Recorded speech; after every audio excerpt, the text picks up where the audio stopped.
I wasn't really told that much on my discharge, to be honest.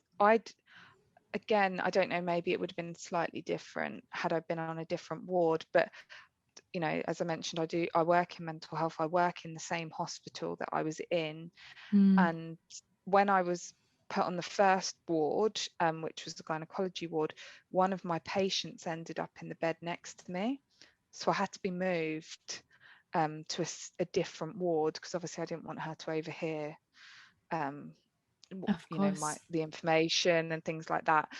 So I was then moved to, I think, a surgical ward.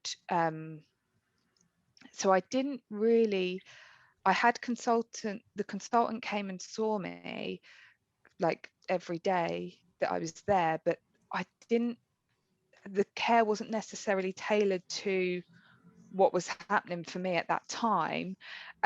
So when I was discharged, I didn't really get any information. I remember I spoke to my GP and she was really sympathetic, and she was just asking me, you know, do you need anything else? But I guess, you know, I could have gone looking, I could have looked online. I'm fully capable of doing that. But I just didn't really feel that was necessary for me at that time.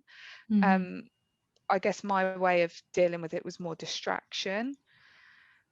And initially, I remember the day, probably the first day and the day after I was discharged, I was like researching stuff online, looking at other people's stories, and it was actually becoming maybe a bit obsessive, and it really wasn't helpful.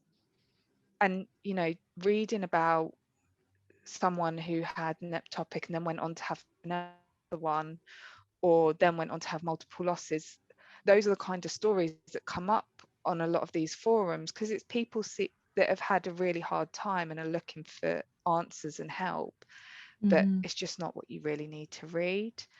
um, so yeah, I had to kind of stop myself. And actually also I think I was looking for answers, and they're just not there. You're never going to get them. You just need Mm. to kind of be able to draw a line under it and move on. And I think for me, that was probably a lot easier to do because it was at such an early stage.